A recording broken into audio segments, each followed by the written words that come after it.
Hi, Jonathan York from Financial Partners, looking at investment markets. Really going to be another big test for the market this week with the latest jobless data coming out on a Friday.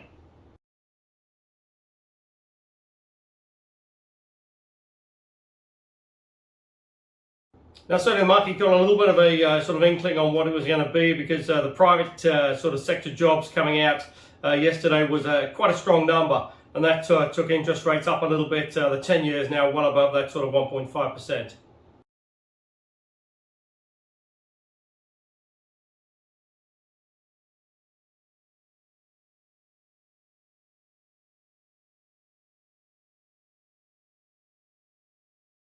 But still in the US, you've still got a bit of an issue there because, at present you've got more jobs available than you've got people to fill those jobs.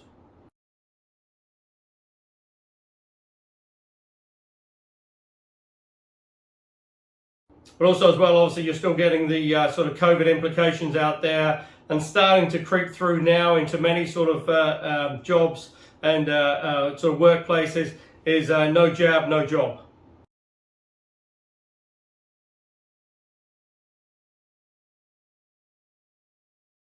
So that's certainly going to be pretty interesting to see how this sort of plays out for the rest of the year. Certainly, certainly with the vaccinations out there, the US appears to be getting on top of the virus. The issue is the hospitalizations now coming through. Over 90% of these people who are hospitalized are unvaccinated.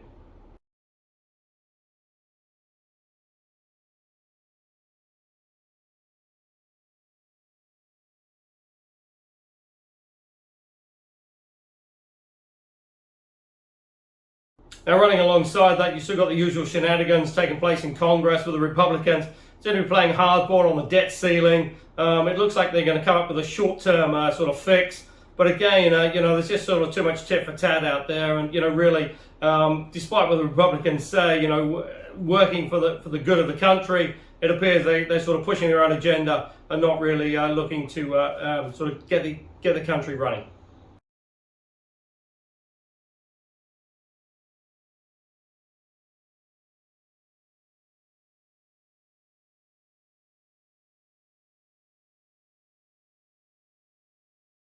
So it's just going to be very interesting to see how this sort of plays through.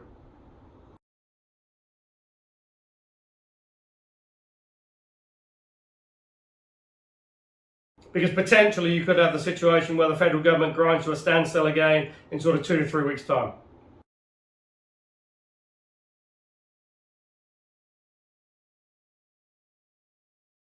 Again, on the back end of the pickup in sort of economic activity, oil is well above sort of $75 a barrel now, and potentially could be heading above sort of 80 to 85. But it looks like the sort of current supply constraints are going to remain, so you're not going to see a sort of more supply coming online.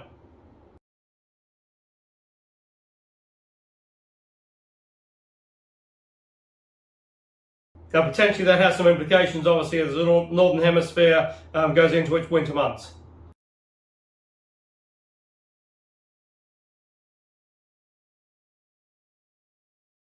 Now in the UK, so they appear to have sort of got through the sort of COVID issues, but now faced with a fresh crisis. You've got the fuel shortage, which mainly seems to be sort of confined to the sort of southern part of the UK, but certainly still pretty major out there. And the government has had to call in the army to sort of help deliver petrol to petrol stations.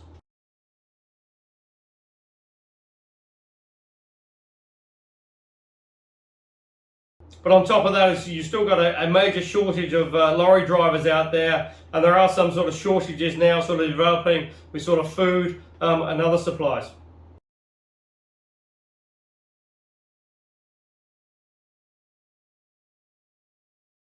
And potentially that sort of supply chain can only really get worse as you head obviously into year end, but obviously the big sort of Christmas couple of weeks as well.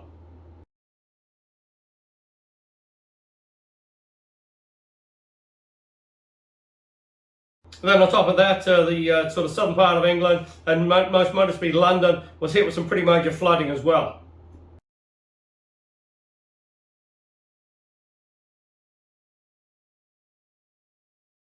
Which again really couldn't have come at a worse time because certainly the UK was starting to get a little bit of traction in terms of sort of growth and picking up and recovering from the pandemic.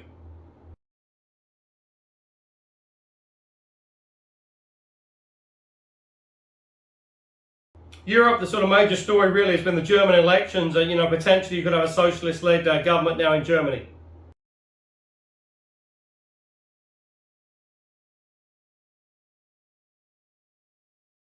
Closer to home in Australia, New South Wales has reached its sort of 70% vaccinated of the population out there. So restrictions are starting to ease. Once they get to 80%, which will probably be early part of November now, again, restrictions ease even further. And, potentially it's looking like Christmas in Australia could almost be sort of like normal.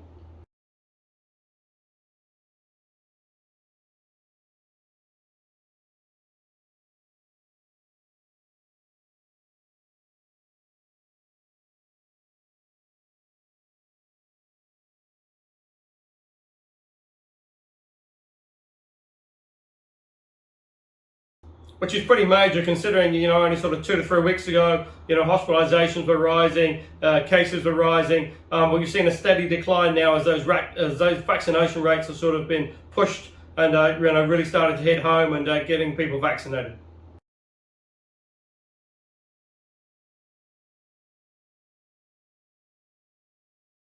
And obviously those facts now are sort of starting to hit home with the anti-vaxxers in Australia, and more now coming through and getting vaccinated.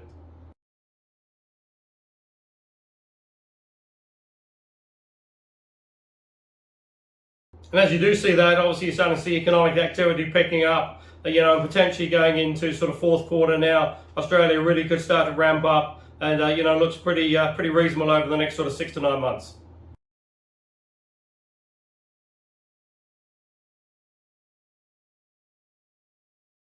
Now here in New Zealand, the Reserve Bank did pull the trigger yesterday and increased interest rates on the OCR by 0.25. They've taken that from 0.25 up to 0.5 now for the OCR.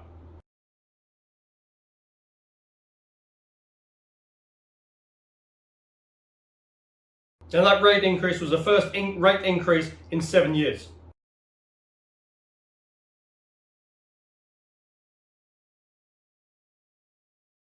And it's just going to be very interesting to see the sort of impact. But obviously also, with the sort of, COVID pandemic out there as well, still a lot of uncertainty out there. And it's just going to be very interesting to see how it plays through.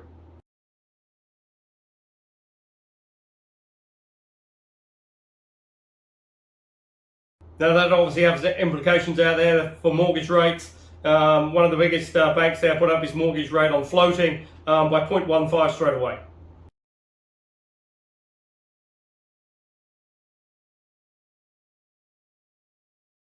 And it's really going to be quite interesting now because, the Reserve Bank, sort of inflation targets are running well above inflation targets, and potentially we could see another rate increase in November and then 4 more in 2022.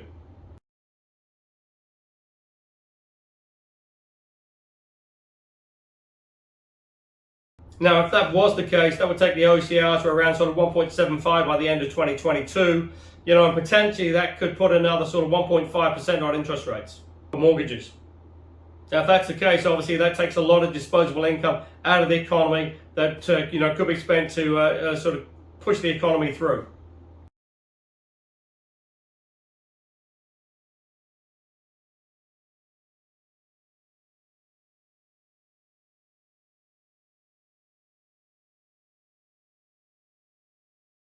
So it's just going to be very interesting to see how this plays through, because obviously we're still in the sort of grips of the sort of COVID lockdown, especially in Auckland, and many businesses there really are struggling, especially retail and hospitality.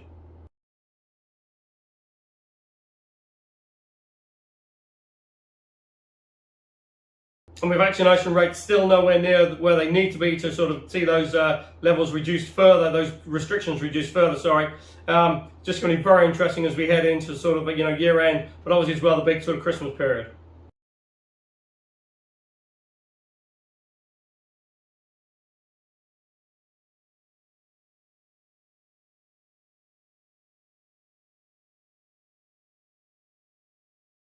Now, obviously, while that rate increase wasn't good news for mortgage borrowers, for our savers, potentially gives a little bit of sort of an increase, but not really too much.